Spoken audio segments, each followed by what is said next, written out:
kasi may tumataas na dengue cases sa barangay natin. Napanood niyo na ba yung balitang yun? Okay, so panoorin natin siya ha. Nagbabagang balita. Tumaas na ang kaso ng dengue sa Metro Manila at sa ibang bahagi ng bansa, ayon sa isang opisyal ng DOH. At ito ay mapapakinggan pa sa ibang ulat ni Pauline Rojas. Pauline, ilan na ang kaso dyan sa Barangay 407? DOH nagtala ng 85% na pagtaas ng kaso ng dengue sa bansa. Sa Barangay 407 ay may naitalang 5 bata na nagkaroon ng dengue. Ayon din kay Dr. Parak ay tumaas ang admission rate sa mga ospital. Pakinggan po natin ang panayam kay Dr. Parak. Medyo tumaas nga po actually. According to the data na nakuha namin, almost 200+% compared to last year. At ang sa tingin namin na naging cause ay ang pagdalas na pag-ulan ngayong buwan at sa mga nakaraang buwan o ang tinatawag nating monsoon rains at ito ang palagay ko naging cause ng ating dengue cases at tumaas na ng 200% ayon sa data na nakalap namin mula sa mga hospital ng Kamaynilaan. Sinasabi rin na umabot na sa maximum capacity ang mga pribado at pampublikong ospital. Ang sinasabing dahilan ng pagtaas ng kaso ng dengue ay ang patuloy na pag-ulan sa bansa. At ngayon po kasama natin si Nanay Karen. Nanay Karen, may alam po ba kayo sa nagaganap na dengue outbreak ngayon sa barangay? Ay, opo. Actually, mayroon po yung anak ko. Meron po yung dengue ngayon at naka-confine po siya sa hospital ng Maynila. Actually, very alarming po kasi yung anak ko po, hindi naman po siya lumalabas ng bahay or kahit yung sa bakuran po namin, pero nagka-dengue pa rin po siya. Meron po ba kayong gusto mong sabihin sa mga pinag-ulan sa gobyerno? Sana po sa gobyerno or kahit sa local government unit po, sana po maagapan po yung tumataas po na kaso ng dengue. At saka sana po magkaroon din po ng programa yung Department of Health para po dun sa mga taong may dengue. Yun lang po. Yun lang po, maraming salamat. Hala, grabe no. Ang taas na pala talaga ng dengue cases ngayon. Kaya nga, kailangan may gawin na agad tayo. Kawawa nga naman yung mga bata natatama ng dengue. Balita ko may 10 kaso naman dengue dito sa barangay natin. So kaya nga mataas na yung kaso sa barangay natin, kailangan natin mag-isip ng plano kung paano natin maiiwasan na tumaas pa yung case. Kasi may naisip na kayo? As much as possible siguro, magpausap tayo ngayon kahit wala siguro permanent ng araw. Para sa akin naman yung mga kalat, tanggalin na natin, kuha natin agad. Tsaka yung mga tubig sa yung mga hindi na gumagalaw na tubig. Tanggalin na natin para hindi na siya mag-cause pa ng Tsaka siguro tingnan ko okay din na yung mga makikita natin na nagtatapon kung saan-saan. Magkaroon sila ng penalty. Kasi ang dami din naman mga responsible na residente. So mas okay na matakot din sila. Tapos mag-post din tayo sa social media natin ng awareness about sa dengue. So, ayun, lahat naman ng suggestion nyo maganda. So, pero mas okay na kung simulan natin sa suggestion ni Cindy. Ang gagawin natin, mag-ronda muna tayo sa barangay. Tapos titignan natin yung mga may kalat or mga nakaimbak na tubig. Padalin natin yan. Tapos kumain din tayo ng mga volunteers na Mas maganda yun. Mas maganda, mas madami.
Nagsasagawa kami ng cleanup drive kasi tumataas naman yung dengue ng cases lalo dito sa barangay natin. Kaya naglilinis kami ngayon eh.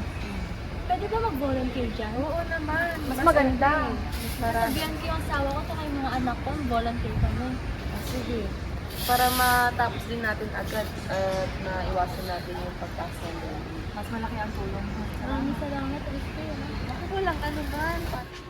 Ayaw nga pala, nakasalubong ko si SK kanina. Anong sabi? Ano daw balita? May gaganapin daw ng cleanup drive sa barangay natin. Talaga ba, ma? Kailan daw? Sa linggo siyang gaganapin eh. O, tara, sama tayo. Sigurado ba kayong dalawa dyan? Alam niyo naman yung nangyari sa pamilya natin. Nga pala si ate.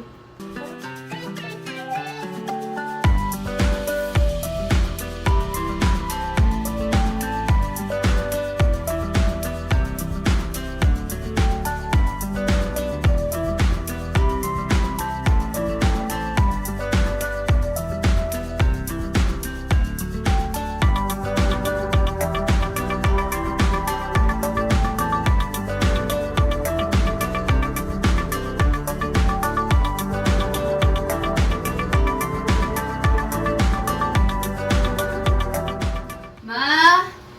Ma! Saan ka ba? Ma, sakit ng ulo ko, tsaka ng katawan ko.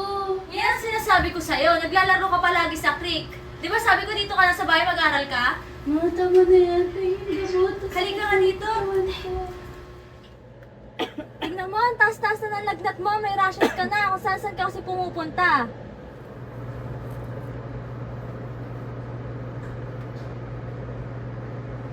Queen, anak, kumusta ka na? Queen? Queen, ate! Si Queen nilalagnat na. 5 araw na itong pabalik-balik. Kailangan na natin siya dalhin sa ospital. Naku, ano na bang nangyayari sa'yo? Halika na, pumunta na tayo ng ospital. Halika niyo na.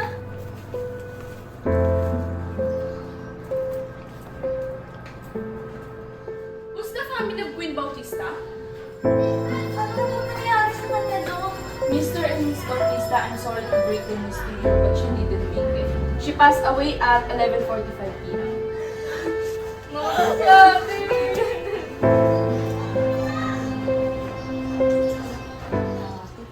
Pero desidido na ako, lalo ngayong laganap na ang dengue. Ayoko na may mawala pa sa pamilya natin.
pala si Dr. Christine J.S. Parak at maraming salamat sa pagpunta at pagbahagi ng oras ninyo sa seminar na ito.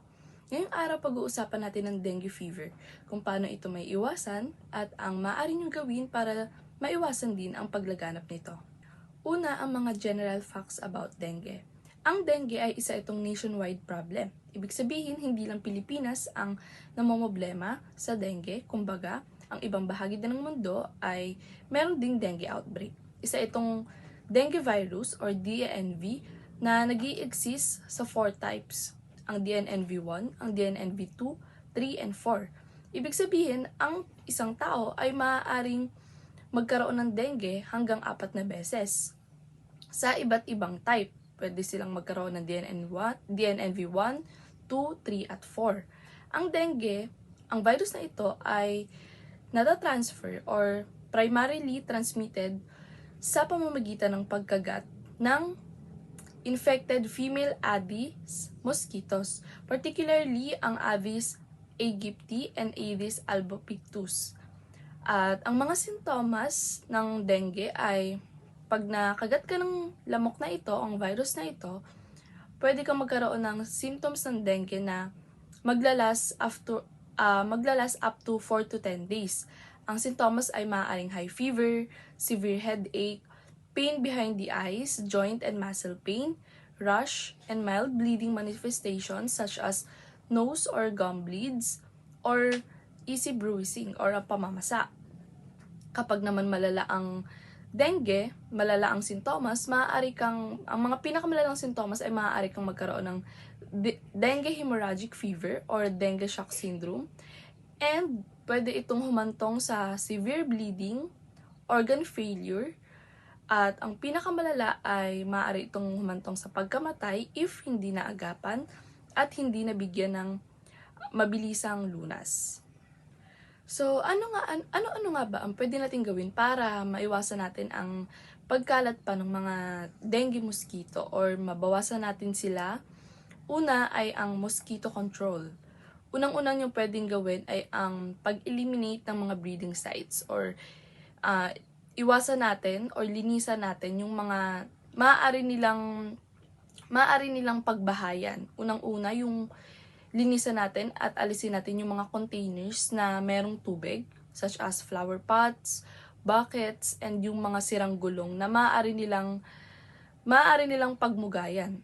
So, maaari ang mga mosquito doon sila manganak sa mga tubig na hindi natin nalilinis. Sunod, pwede tayong mag-apply ng mga insecticides. Ang mga insecticides, maaari silang makapatay ng mga adult mosquitoes around homes and community areas.